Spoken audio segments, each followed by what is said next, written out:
gravação. Muito bem, como estava a dizer, aproveito então igualmente para agradecer a todos aqueles que se inscreveram. Muito obrigado por o terem feito. Este é um evento criado a pensar em vocês, não é por acaso que se insere no âmbito da Conferência sobre o Futuro da Europa. As vossas questões e opiniões serão vertidas num relatório que será disponibilizado na plataforma da conferência e junto das instituições europeias. Por isso, apelamos à vossa participação, porque a vossa opinião conta. Quanto ao evento em si, terá a seguinte estrutura. Teremos uma conversa sobre a transição digital, focando especialmente as áreas da cibersegurança e da inteligência artificial. Conversa essa que deverá levar aproximadamente 30 a 35 minutos. E depois abriremos o espaço para perguntas e respostas. Para nos ajudar a perceber estas matérias, contamos com a presença de uma excelente convidada, a eurodeputada Maria da Graça Carvalho, que é natural de Beja, foi Ministra da Ciência, Inovação e Ensino Superior e Conselheira do Comissário Carlos Moedas para a Investigação, Ciência e Inovação. E atualmente integra a Comissão Especial do Parlamento Europeu sobre Inteligência Artificial na Era Digital. Muito bem, Maria, muito boa tarde. Muito obrigado por ter aceitado o nosso convite. É um gosto contar com a sua presença novamente. A Comissão Europeia está determinada em fazer desta década a década digital da Europa. Eu perguntava-lhe como é que está a acompanhar esta ambição digital da Comissão von der Leyen e quais são os pontos positivos e negativos que lhe reconhece. Faça favor. Muito boa tarde. Começava por cumprimentar o nosso moderador, o Ricardo, todos que nos estão a acompanhar, e por agradecer o amável convite e esta oportunidade para estar convosco a debater um tema tão importante para a vida de todos nós. A senhora Ursula von der Leyen decidiu, no princípio do seu mandato, ter duas grandes prioridades, a transição digital e a transição verde. E, no fundo, elas estão de certo modo, interligadas. E decidiu muito bem, porque, tanto são transições importantíssimas para a nossa vida, para o bem-estar da população, para a sobrevivência do nosso planeta, para a nossa saúde, para o nosso equilíbrio com o meio ambiente, mas também para o crescimento económico, para a criação de emprego, para sermos mais competitivos, para exportar mais, para termos um lugar com mais relevo neste mundo global. O digital é importante para tudo isso e também para a coesão tanto social como territorial. Mas para fazer esta transição como deve ser e para ter a ambição como tem a Presidente da Comissão Europeia e que é acompanhada pelo Parlamento Europeu nessa ambição, de não só fazer a transição, mas liderar essa transição a nível mundial. E o que nós podemos verificar é que a Europa, neste momento, não está ainda em condições de liderar a transição digital. E porquê? A Europa tem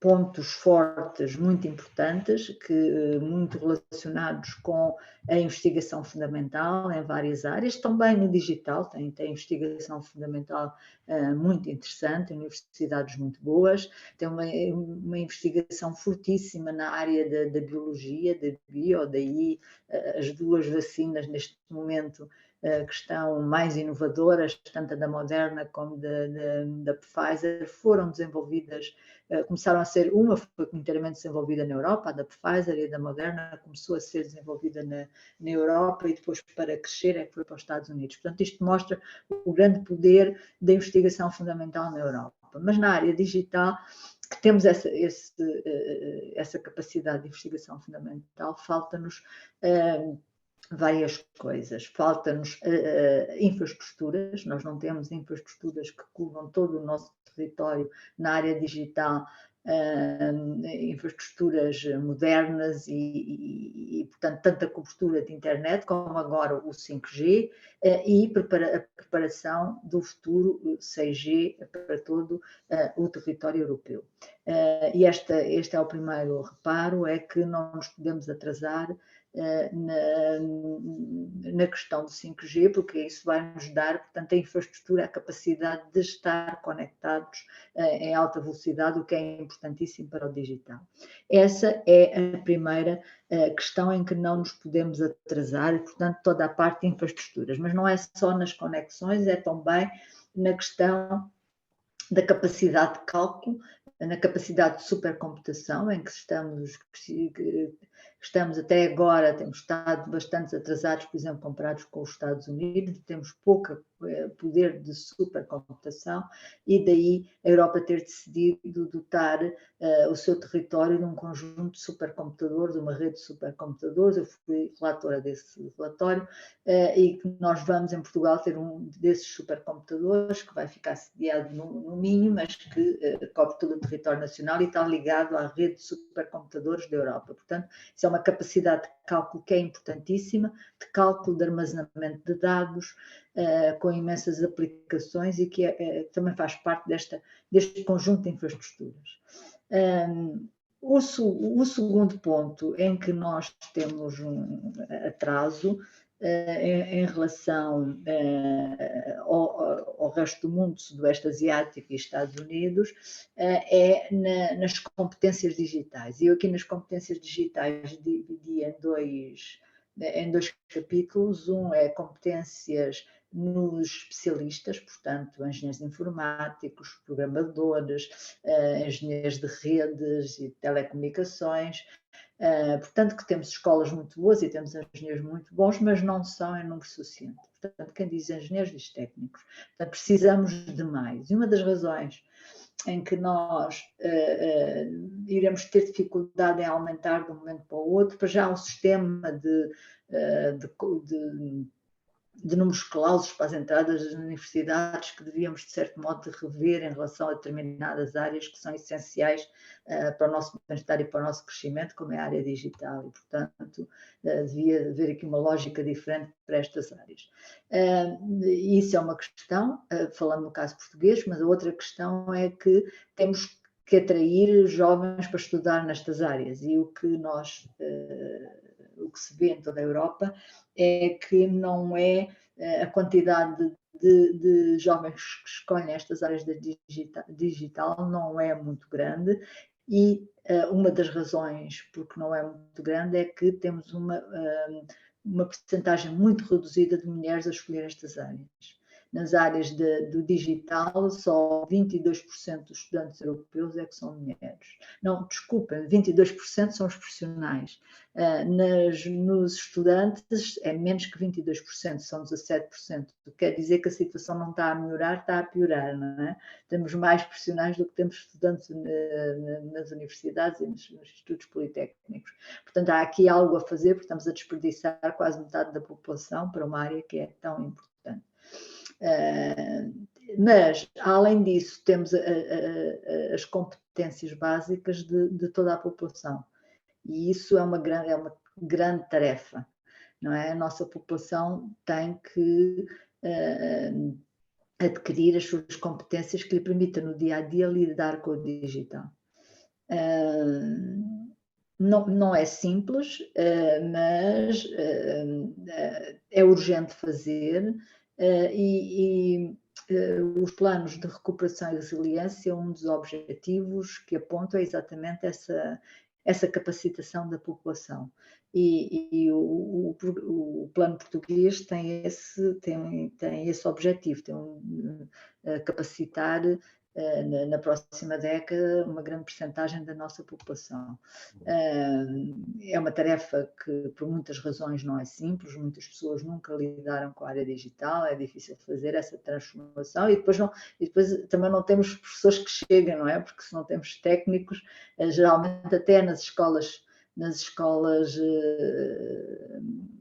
secundárias há dificuldade nas tecnologias, porque e na parte digital para ter professores, né, hoje em dia, porque como há falta desses profissionais, eles tendem para escolher as grandes empresas que geralmente pagam mais e, portanto, temos aí também dificuldade de ter professores já para o sistema formal de ensino e agora vamos ter que ter professores, formadores, para dar essa capacitação à própria população.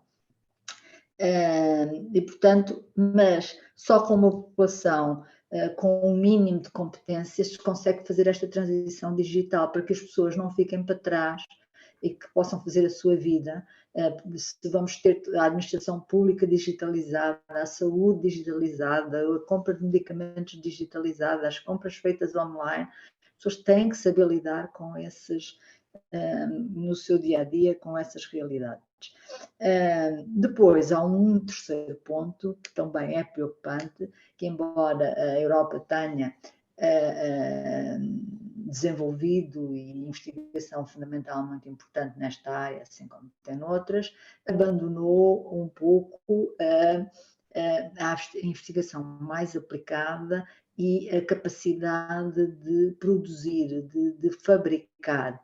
E, por exemplo, os microprocessadores, é raro os microprocessadores que são fabricados na Europa. Portanto, nós importamos a maior parte dos microprocessadores que vêm de maior parte deles do Sudeste Asiático, Taiwan, um dos grandes processadores de microprocessadores, e, portanto, nesta transição digital vamos ficar cada vez, já somos muito dependentes, quase tudo requer microprocessadores, mas nesta transição digital vamos ficar cada vez mais dependentes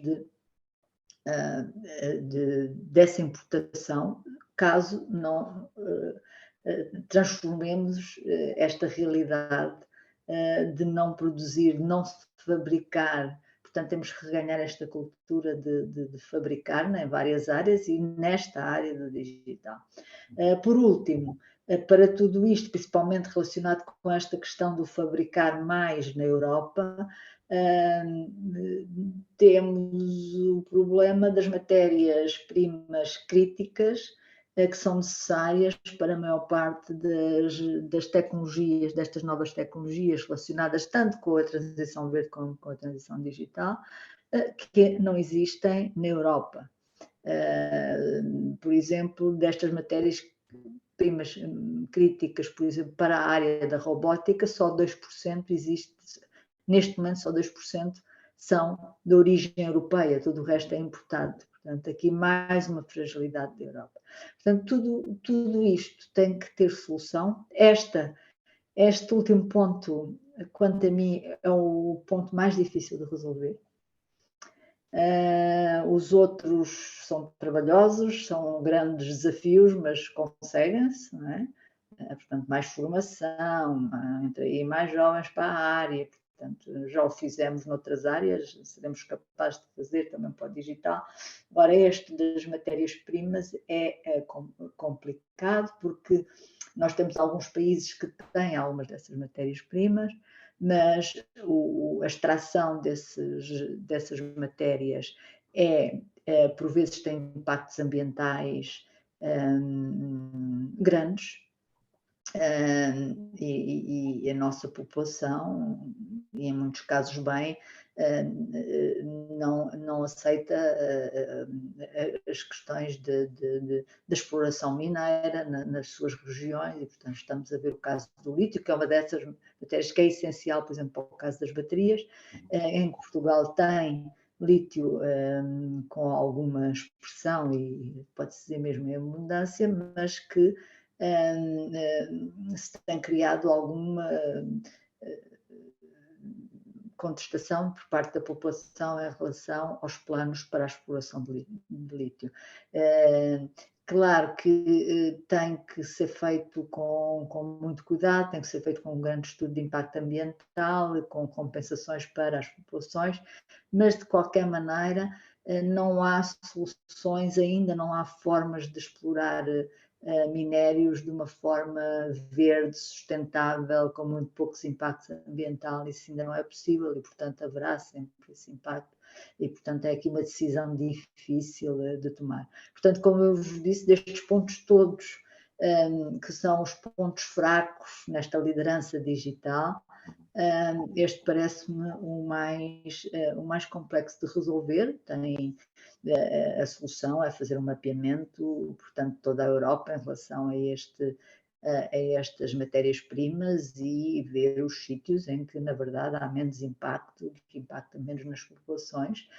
Por outro lado, é reciclar mais, é reutilizar mais, retirar essas matérias de equipamentos obsoletos e não exportar esses equipamentos obsoletos como lixo ou como resíduos, e portanto há aqui toda uma estratégia para estas matérias-primas que é importante fazer e pôr em prática. Muito bem. Eu perguntava-lhe, a Europa nem sempre tem evoluído ao mesmo ritmo. Muitas vezes há Europas que se desenvolvem a ritmos diferentes. No nosso país também há um litoral mais desenvolvido que no interior. Como é que vê a transição digital nos territórios de baixa densidade, como o Baixo Alentejo? Como é que uma região como a nossa pode tirar proveito desta década digital? A transição digital é a grande oportunidade para os territórios de baixa densidade, porque se existirem as condições e as infraestruturas que possibilitem alguém estar no Baixo Alentejo e estar ligado e participar a uma reunião, como nós estamos agora a participar à distância, a trabalhar, e o Covid mostrou isso mesmo, não é? Que havia, desde que haja portanto, o acesso e as infraestruturas de boa qualidade, é possível fazer muita coisa. Claro que o contacto físico é importante, mas há grande possibilidade de se trabalhar, de se fazer.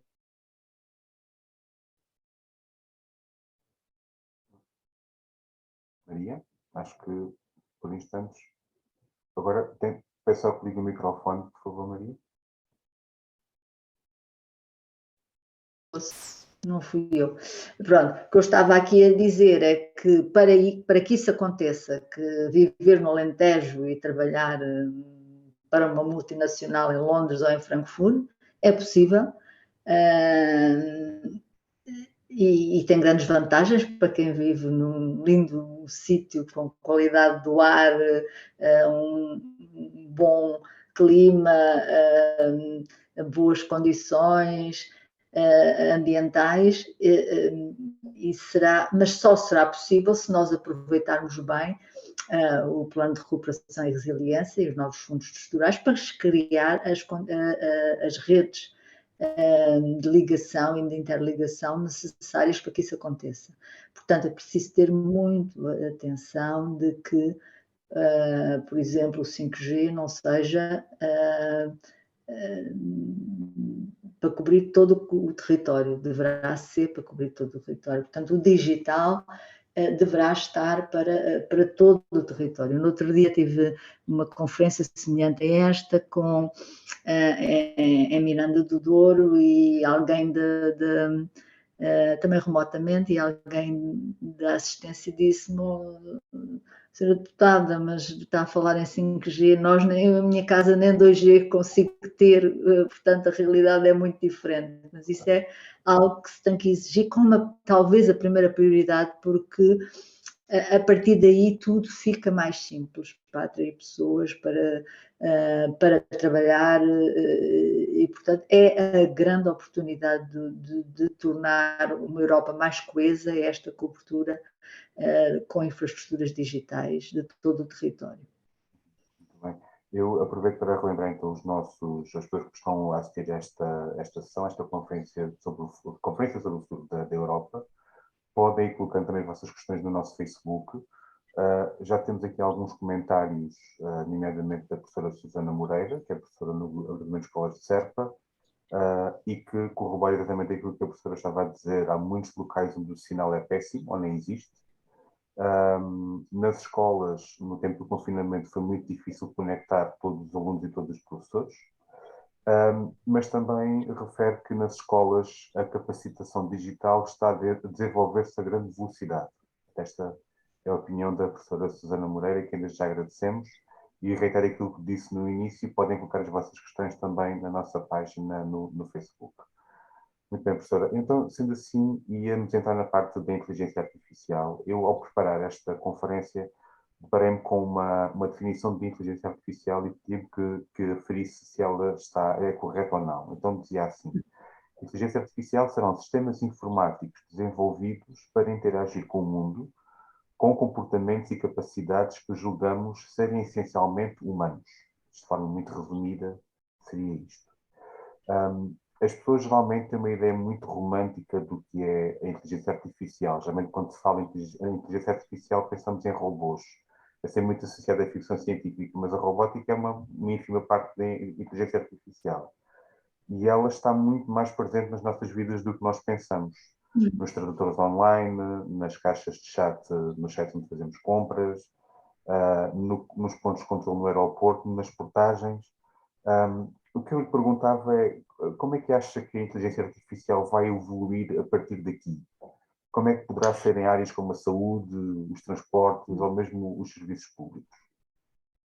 A inteligência, para já, eu gosto sempre de desmistificar o que é a inteligência artificial. No fundo, a inteligência artificial é parte de um conjunto de dados, análise de dados, feito por algoritmos, algoritmos, muitos deles self-learning algoritmos, não é? Que se vão, quanto mais a quantidade de dados esses algoritmos se vão aperfeiçoando, porque vão aprendendo, não é? Se este conjunto dá isto, fazem uma lógica, mas aquilo tudo tem a ver com lógica, com ciência, com tecnologia, não há aqui magia na inteligência artificial.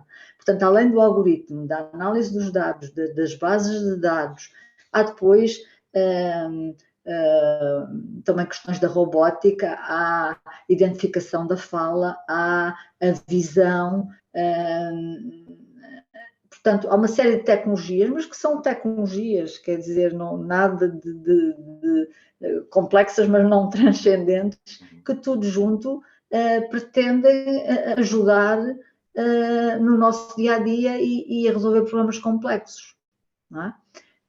E que podem fazer uma busca muito mais rápida que o cérebro humano em relação, em muitos casos, não é? Analisando notícias, por exemplo, os jornalistas vão buscar tudo o que é que se disse sobre um determinado assunto e dão logo ali uma tendência, fazem logo ali, portanto, usando algoritmos, fazem logo ali um resumo e uma tendência sobre isso, que depois é ferida pelo próprio jornalista. Ou mesmo no direito, na medicina é essencial, não é? Analisando, repare no Covid, tem a quantidade de pessoas vacinadas com que tipo de vacina, há quantos meses a vacina, e depois tem no outro lado o que é que aconteceu a essas pessoas, quem é que foi infectado, quem é que está... E, portanto, daí tira correlações muito mais rapidamente, com um algoritmo até relativamente simples, tira logo ali do que tivesse a analisar manualmente tudo isso. Portanto, no fundo, aqui de uma forma muito simples, o que é a inteligência artificial. E, na verdade, a inteligência artificial já existe em muitos eletrodomésticos, até eletrodomésticos que nós utilizamos no dia-a-dia, começa a existir muito na saúde, na análise do clima, não é? Tudo áreas que são complexas e lidam com muitos dados, a análise desses dados, a aplicação da inteligência artificial é muito importante. Portanto, é sempre uma ferramenta de ajuda, não é? De ajuda à tomada de decisão. Depois há sistemas de tomadas de decisão que fazem vários cenários e com regras vão decidindo se isto acontecer, o que é que se passa, não é? Mas há o programador que programa tudo aquilo, não é? Onde é que é preciso ter cuidado? É preciso ter cuidado na constituição da base de dados, que ela não está no fundo, dirigida para um determinado, numa determinada forma. Dou aqui um exemplo.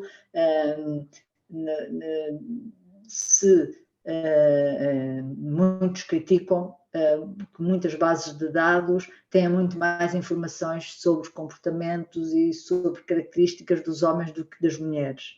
E, portanto, pode haver aqui a acrescentar uma desigualdade de género àquela que existe. Não é? Portanto, temos que ter atenção que as nossas bases de dados de onde partimos são diversificadas e representam a realidade e não vão num determinado sentido, como no reconhecimento da face e um exemplo típico nos Estados Unidos em que havia muitos dados, mas de pessoas de raça branca, e portanto aquilo que no fundo funcionava pior para pessoas que não fossem de raça branca, porque a base de dados não tinha a diversidade necessária. Portanto, uma questão é a diversidade e ser uma base de dados que represente a realidade, seja qual for a realidade que está a estudar. Depois, o algoritmo também não estar enviesado com um determinado tipo de sentido.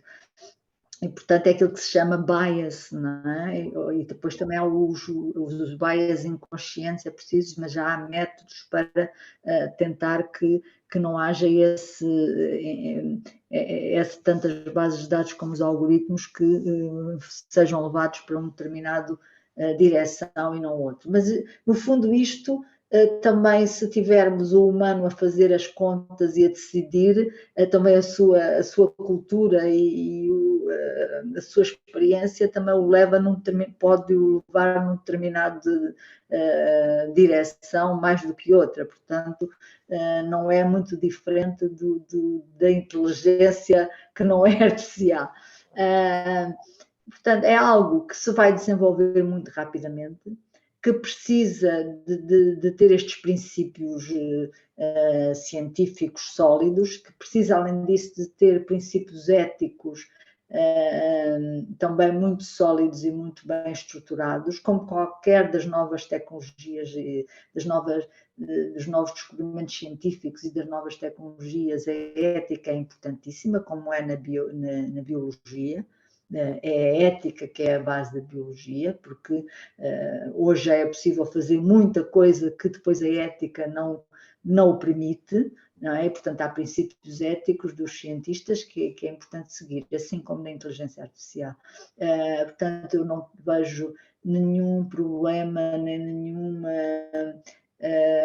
receio da inteligência artificial. Ela é uma nova tecnologia, precisa ser regulamentada, não demasiado regulamentada, mais do que regulamentada, ela precisa ter uma base forte de ética, e toda a gente que trabalha, que utiliza inteligência artificial, ter essa consciência que a inteligência artificial é sempre para ajudar as pessoas, tem as pessoas como objetivo e para as ajudar, e não para se virar contra as pessoas. Isso acontece nos filmes de ficção científica, mas não deverá acontecer na realidade. Portanto, é uma ajuda à tomada de decisão, é uma ajuda na resolução dos assuntos complexos. Aqui temos mais um comentário no Facebook da professora Susana, fala novamente da necessidade de desmistificar a inteligência artificial. No geral, as pessoas temem, e fala também no facto de ser vista muitas vezes como um gigante adamastor, e disso é a prova de uma sondagem que fizeram com uma turma do 10º ano na escola, que revelou que a maioria dos alunos considera a inteligência artificial uma coisa muito má. Ou seja, se calhar está associada aqui àquela ideia muito da guerra dos mundos, quase, não é? Exato, exato. É muito importante os professores desmistificarem a inteligência artificial. Até o nome, eu acho que o nome não foi, se calhar, muito feliz, porque é um conjunto de técnicas que se percebem bem, que têm uma base racional, sistemas de controle avançados, análise de dados, portanto, é aquilo tudo junto que dá a inteligência artificial. E eu acho que isso fará parte dessa capacitação para as pessoas, será uma capacitação para a população em geral, será uma capacitação no digital, mas também na inteligência artificial, o que é, em que é que nos pode ajudar, porque já muita coisa tem essa inteligência artificial. já frigoríficos que avisam, já passou não sei quantos dias, já precisa de comprar leite. E porque lá está programado assim, porque se tivesse programado de outra maneira, diria outra coisa qualquer, não é? Ninguém inventa nada, ou vai reprogramando consoante os dados que vai obtendo, vai fazendo aquilo que se chama o self-learning. E isso é importante que não se crie esse medo, porque esse medo pode ser uma barreira ao desenvolvimento de algo que é bastante importante. A professora já tinha aflorado agora na reta final da sua última intervenção a questão da ética e a inteligência artificial tem levantado aqui alguns problemas éticos que a professora já aflorou, nomeadamente a ideia da possibilidade da inteligência artificial substituir pessoas nos trabalhos, mas também questões relacionadas com a segurança, o uso malicioso, os impactos que poderá ter na interação humana, impactos na democracia. Eu perguntava-lhe qual é, que é a sua visão sobre isto, bem que já falou um bocadinho, e se tem alguma indicação relativamente ao quadro jurídico que não sei se já foi criado ou se está a ser criado, que seria o primeiro quadro jurídico de sempre relativo à inteligência artificial.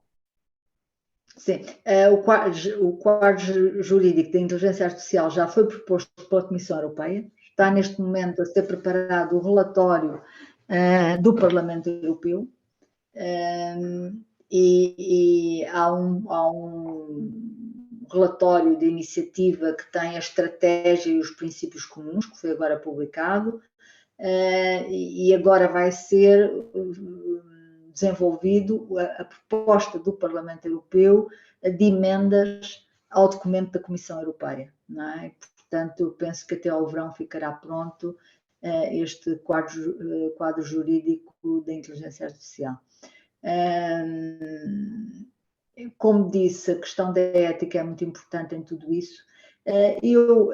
A questão do trabalho é talvez mais do que ética, em todas as transições, como foi na Revolução Industrial, como vai ser na transição verde, também na transição digital.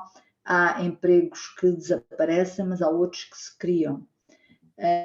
Portanto, as transições têm que ser bem feitas para que os empregos que se criam sejam superiores aos empregos que se perdem e que sejam também empregos de maior valor acrescentado.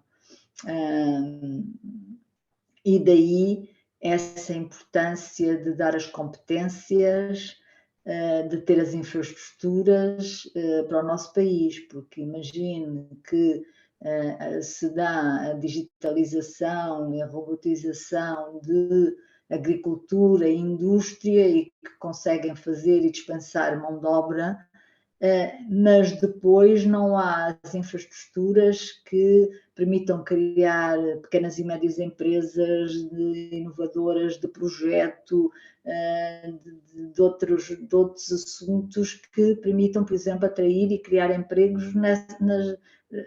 por exemplo, no Alentejo. Não é? Tem, por um lado, a perda de empregos na área da agricultura, mas não cria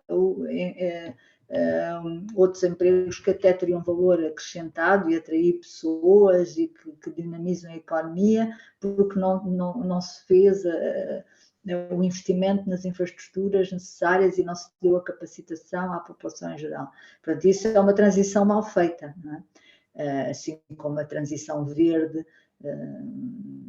como o encerramento da refinaria de Matosinhos, se encerrar e não se substituir por nada, claro que é uma transição diferente, é verde, mas o problema é o mesmo, tem que se substituir por alguma coisa, porque vai ser necessário ter outras fontes de energia que também têm que ser produzidas, porque também vão envolver postos de trabalho e ela deverá ter que ser pensada antes de se encerrar esta, porque senão cria esta angústia de que se fechou uma e ainda não há a esperança, a perspectiva do que é que vem aí, do que é que vai substituir. Agora há a central do Pego, vamos ver se é feita de uma forma com uma transição mais justa do que foi a de Matosinhos, mas todas estas transições é preciso ter essa preocupação. do ponto de vista da ética, por exemplo, um caso muito típico é os automóveis, os automóveis sem condutor, que serão programados para serem conduzidos, autoconduzidos, não é? Portanto, todos os algoritmos têm de ser feitos com base em princípios éticos, de como evitar acidentes, de como evitar atropelamentos, de como respeitar todas as regras de segurança, mas são coisas que, em princípio, eu tenho a maior confiança nos nossos técnicos, nos nossos engenheiros, porque já esses princípios éticos são aplicados em coisas menos sofisticadas, quando se faz uma construção, quando se faz uma barragem, quando se faz uma casa, a segurança dos cálculos e dos materiais que se usam, tudo isso, portanto, nas engenharias mais tradicionais já está presente, não é? A segurança e o bem-estar das pessoas, e, portanto, são esses princípios que têm que estar com muito presentes na programação destas, por exemplo, dos automóveis, não é? Porque aí não vai ter a capacidade de ser a mão humana a controlar, portanto, a pessoa tem que confiar na técnica. Eu já, por acaso, tive o privilégio de andar num automóvel, até numa estrada complicada, estava sentada no lugar do condutor, pensando se houver um problema, estou aqui, travo, mas nunca foi necessário. Correu muito bem, com curvas apertadas, com sinais vermelhos, parou, andou, era uma área piloto, não é? Mas funcionou muito bem e está bem programado e está se calhar mais seguro que as pessoas, que nós às vezes distraímos, não é? E ali tem 3 níveis de segurança, se isto falhar é aquilo e se isto falhar o segundo é o terceiro, como na aeronáutica, portanto há um grande nível de segurança e, segundo dizem, um dos problemas que irão ter esses automóveis haverá muito menos incidentes, muito menos acidentes, muito menos feridos, muito menos mortos, e até já há quem estuda as questões de dores de órgãos que são muito, é uma coisa triste, mas de pessoas que morrem em desastres de automóveis, que terá que arranjar-se outra solução, porque a partir desse momento haverá muito menos acidentes e muito menos mortos, porque há uma segurança muito maior. Portanto, temos que confiar na tecnologia, se ela for bem feita, se for baseada em princípios éticos. Muito bem. A conversa está muito interessante. Já estamos a passar um bocadinho do nosso tempo, mas acho que vamos continuar então. Chama a atenção às pessoas que nos estão a acompanhar, podem ir pensando em questões que queiram colocar, ir alinhando opiniões para, dentro de alguns minutos, temos o nosso período de perguntas e respostas. Isso aplica-se tanto aqui no Zoom como na nossa página do Facebook. Sendo assim, vamos passar então à questão da cibersegurança. A cibersegurança é uma das vertentes da transição digital à qual a Comissão Europeia tem prestado grande atenção, apostando na promoção então de uma ciberresiliência, salvaguardando as nossas comunicações e os nossos dados, bem como a segurança da sociedade e da economia online. Como vê a senhora deputada o fenómeno da cibersegurança quando nas nossas casas e nos nossos empregos estamos cada vez mais rodeados de equipamento informático e permanentemente ligados ao mundo digital? A questão da cibersegurança é um problema, é um dos problemas do digital. Portanto, ficamos mais vulneráveis individualmente e como sociedade. Não é? E, portanto, aí também só a tecnologia pode dar resposta para ter proteções em relação à cibersegurança. Algo que um ataque pode impedir eletricidade para uma cidade, pode as redes de computadores no hospital, que agora está tudo em dados, portanto, mas felizmente os técnicos informáticos já têm a capacidade de ter proteções para esses ataques. Mas ainda vão acontecendo, não é? Porque é um desafio sempre dos alunos. Depois, quando são profissionais, eu acho que têm mais juízo, mas dos alunos dos cursos de informática até fazem apostas para tentar vencer algumas destas barreiras, porque isto lhes dá uma grande capacidade, é uma forma também de se capacitarem e de serem cada vez também mais sofisticados. Mas isso aí também é uma questão ética, que não o devem fazer. E felizmente depois quando são profissionais já não o fazem, mas têm muito essa tendência e de vez em quando há problemas, as universidades são chamadas porque houve algum ataque a partir das suas instalações, coisas que depois eles nem querem saber nada, é só o desafio de tentar conseguir entrar. E isto é uma evolução. Tentam entrar e o sistema evolui para ficar mais protegido e, portanto, e cada vez se vai evoluindo e cada vez há maior proteção. Portanto, é importante que a tecnologia nos proteja também todos estes sistemas como sistemas da sociedade e também a proteção individual. E depois que haja também nos nossos comportamentos, não tenhamos comportamentos de risco e que saibamos quais são estes comportamentos de risco, isso também faz parte da tal capacitação, não é? Não abrir os links estranhos, não abrir os e-mails estranhos, tudo isso temos que ter muito cuidado para que não haja os ataques e que, por exemplo, os cuidados com as passwords, tudo isso fará parte da capacitação que é necessária para a população em geral. Mas é uma das fragilidades que, no fundo, também existe no mundo físico, não é? Só que de outra forma ficamos mais vulneráveis. A única forma de não estar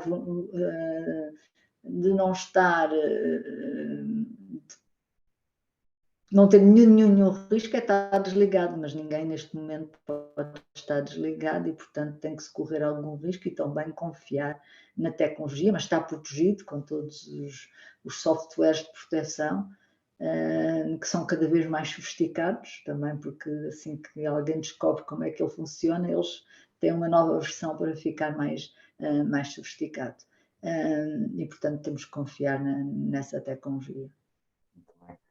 E realmente, durante o confinamento, por exemplo, os ciberataques aumentaram imenso, muita gente estava mais tempo online e então gerou esse tipo de problemas. Eu perguntava-lhe, Maria, qual é que é a importância, do seu ponto de vista, do ENISA ou da ENISA? ENISA é o European Union Agency for Network and Information Security. Qual é que acha que o papel dessa agência? É uma agência muito importante porque faz coordenação entre as práticas dos vários Estados-membros, das melhores práticas, também da investigação científica nesta área e, portanto, é a agência europeia localizada, salvo erro, em Creta, Grécia, que promove a cibersegurança na Europa e, portanto, é uma agência que cada vez mais tem a sua uma crescente importância a nível europeu. Muito bem. A professora há bocadinho falou da importância de nós aproveitarmos bem o Plano de Recuperação Europeu, o Next Generation EU, já falou isso um bocadinho, mas queria que me falasse um bocado deste novo programa, um programa muito recente, que é o Horizonte Europa, um programa muito apostado na questão da pesquisa e da inovação. De que forma é que este programa pode ser importante nesta década digital europeia? Sim, este programa tem uma grande componente do programa é dedicado à investigação científica e desenvolvimento tecnológico na área digital. Portanto, tem toda uma área das parcerias ou pública-pública ou pública e privada. Eu fui relatora do conjunto dessas parcerias, já vos falei numa que é da supercomputação europeia, o High Performance Computing, mas tem outras. Tem uma que se chama Tecnologias Digitais de Futuro, que é essencialmente relacionada com a investigação científica na área dos microprocessadores, e tem uma parceria pública e privada para a utilização do 5G e a preparação e investigação científica para a área do 6G. Portanto, é muito dedicada para grupos de investigação, de universidades, de institutos politécnicos, centros de investigação, mas também empresas, e de preferência empresas em parceria com as universidades e com os centros de investigação e os institutos politécnicos, que em conjunto concorrem e se financiam e financiam os seus projetos de investigação e desenvolvimento. E, portanto, é toda uma área. Ela cobre essencialmente a transição verde, a transição digital, mas também tem muito da área bio, da área da saúde, é talvez a área da saúde e a área bio, a área de maior financiamento do programa Horizonte Europa. E é, por exemplo, muito orgulho de que as 2 vacinas que vos falei foram cofinanciadas pelo o programa que antecedeu este, que era o Horizonte 2020, que eu fui relatora. Agora fui relatora da parte das parcerias, da parte mais industrial, mais aplicada. No outro fui relatora do programa específico, de todo o programa, e as 2 vacinas foram cofinanciadas pelo programa Horizonte 2020, o que é um grande privilégio, um grande orgulho para a Europa, de que o seu programa de ciência e inovação estava a apostar exatamente nas tecnologias certas, não é? Como se veio a ver, na altura era um investimento de risco, não é? Que ainda bem que foi feito. E compensou. Compensou. Exatamente. Muito bem, professora. Muito obrigado, então. Nós, desta forma, terminamos a nossa conversa, esta parte da nossa sessão da Conferência sobre o Futuro da Europa, e agora vamos à parte que é realmente importante, que é ouvir a opinião dos nossos concidadãos. Portanto, eu pedi às pessoas que nos estão a acompanhar, tanto no Facebook como aqui no Zoom, podem levantar a mão, podem abrir o microfone, pedia que se apresentassem e que colocassem as vossas questões e ou opiniões. Façam favor.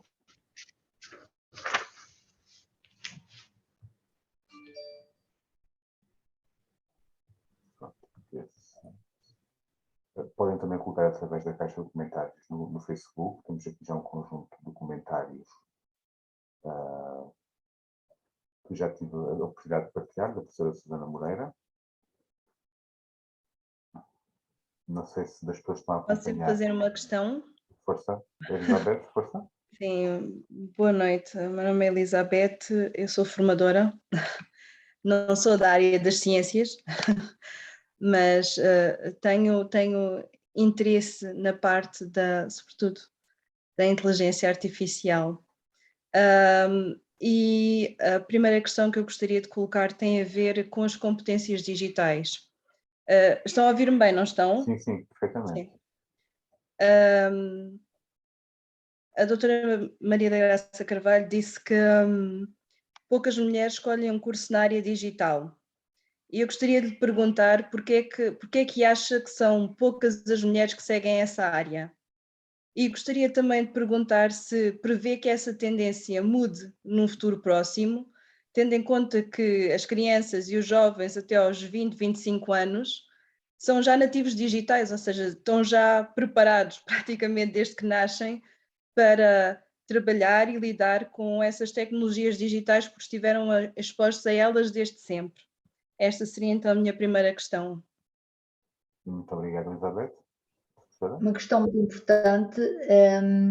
Eu fiz um relatório de iniciativa exatamente sobre este assunto, em que analisa os dados, depois tentei analisar as causas e depois medidas tanto para a Comissão Europeia como para os Estados-membros, para a família, para a sociedade e para o setor privado. Eu acho que há muito, que a principal causa é o estereotipo do nerd, os jogos de computador, que geralmente são, até aqui, até há bem poucos anos, era um menino, não é? Que estava sempre ligado ao computador, à consola, e menos as raparigas. Começa ligeiramente a ser diferente, e portanto uma das minhas recomendações é exatamente começar muito cedo.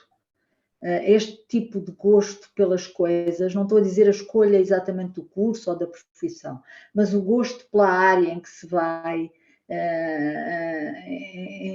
daquilo que se gosta, isso cria-se, essa ideia se cria muito cedo, e portanto na escola primária ou até antes, e portanto aí os professores e a família têm um papel muito importante de fomentar esse gosto pelo digital das meninas e não só dos rapazes.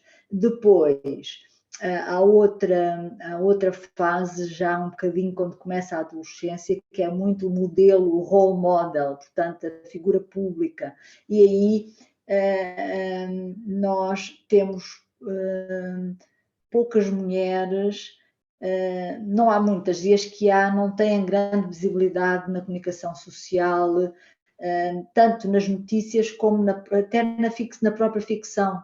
Não é? Existir uma novela ou um filme em que a heroína é uma engenheira informática, uma CEO de uma tecnológica, não há muito disso, não é? Há estudos que apontam, por exemplo, que a escolha das meninas americanas para irem para direito ficou muito devido às séries famosas de mulheres juízes, de mulheres advogadas, séries americanas.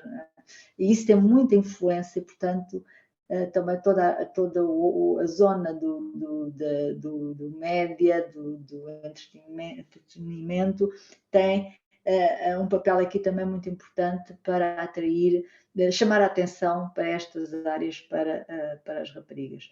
Depois, há outro fenómeno, é que mesmo aquelas que escolhem têm a tendência a abandonar e não subir nas carreiras. Portanto, os dados mostram que as mulheres que existem nas tecnológicas ficam todas por níveis muito baixos na hierarquia.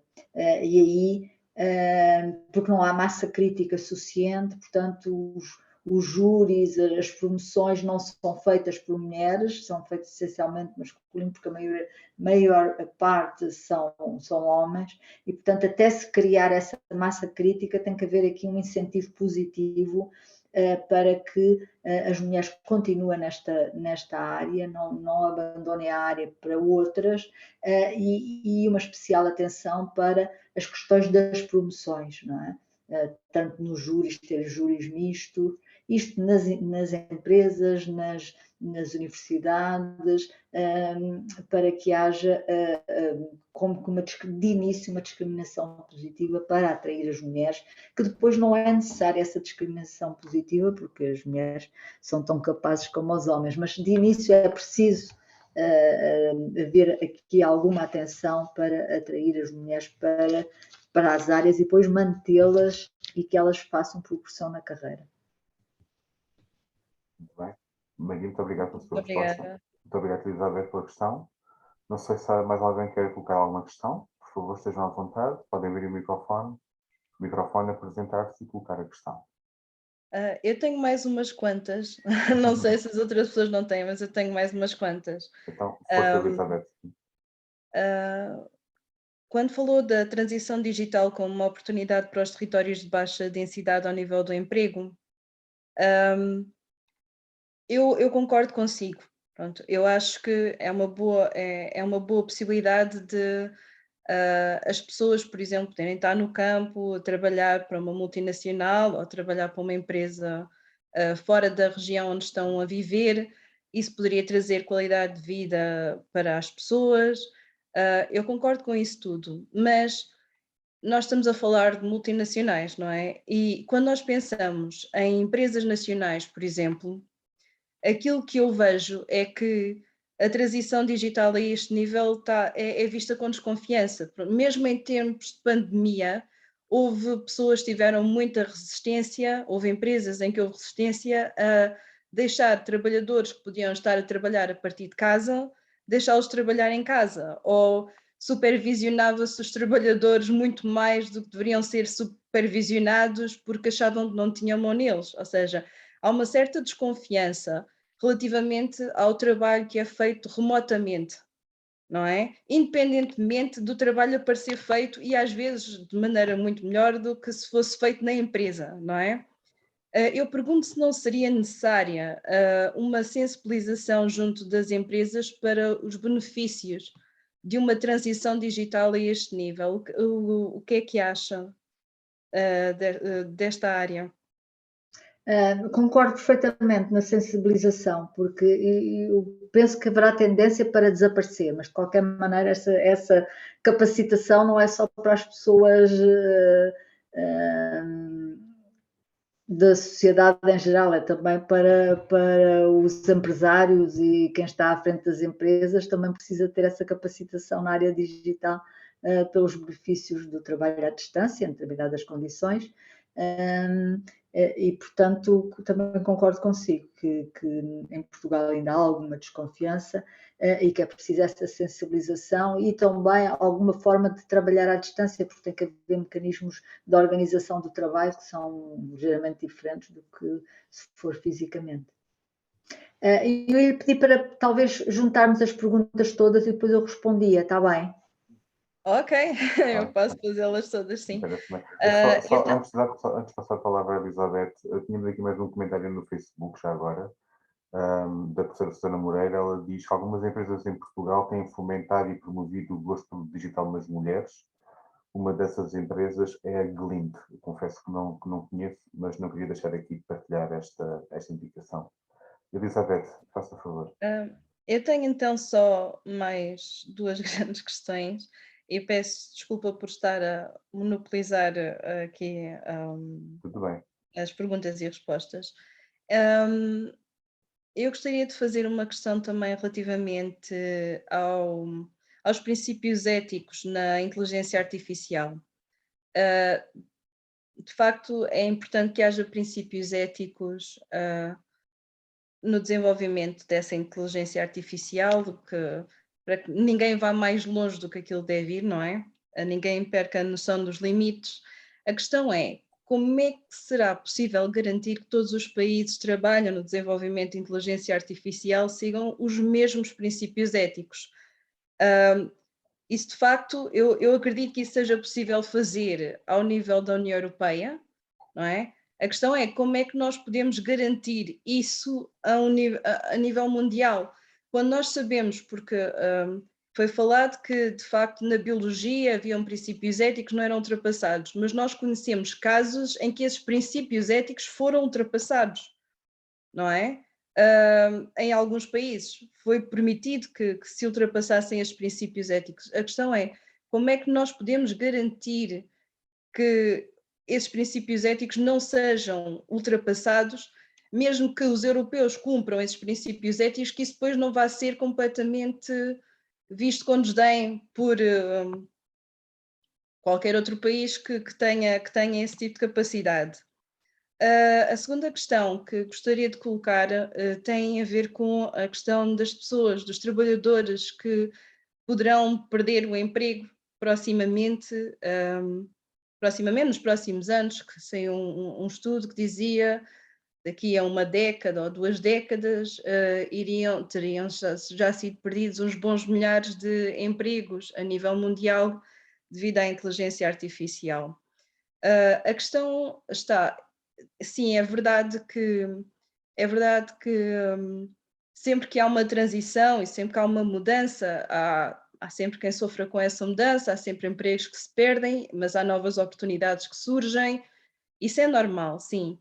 Mas a questão é que as pessoas cada vez se reformam mais tarde, não é? As reformas vêm cada vez mais tarde, e há de haver trabalhadores que, devido à sua idade ou devido ao seu nível de ensino ou às suas capacidades, terão muitas dificuldades em requalificar-se, não é? E eu gostaria de saber se, por exemplo, a nível europeu, isso estaria a ser salvaguardado de alguma maneira, se estaria a ser pensada uma maneira de requalificar essas pessoas que num futuro muito próximo ao que parece, poderão começar a perder os seus empregos, porque nós podemos pensar, ok, são pessoas com baixas qualificações que vão perder os empregos, mas a verdade é que não é bem assim. A inteligência artificial pode substituir daqui a uns anos, se continuar a evoluir como está a evoluir, pessoas que, quer dizer, pessoas que fazem trabalhos mais complexos, não é? E como é que essa requalificação poderá estar a ser trabalhada a nível europeu? E ficam só estas questões aqui. Muito obrigada. Obrigado, nós, Elizabeth. Senhora deputada, faça favor. Posso responder? Em relação ao comentário da Susana sobre a Glint, é um facto e há várias. A Glint, ouvi falar, mas não conheço muito bem, mas, por exemplo, a questão fui convidada para participar num seminário, que foi uma semana inteira para jovens mulheres em Portugal, promovido pela Huawei, também para promover a atração de mulheres para a área digital. Fizeram um workshop com tanto políticas como técnicas na área já bem estabelecidas e bem-sucedidas. Fizeram uma conferência de uma semana para tentar exatamente criar um network entre essas mulheres, a maior parte delas aos estudantes de engenharia ou acabadas de formar, exatamente para atrair para a área do digital. Mas há vários casos, eu citei aqui da Huawei porque eles promoveram e acho que promovem essa conferência todos os anos, mas há vários casos que já o fazem. Agora, os princípios éticos.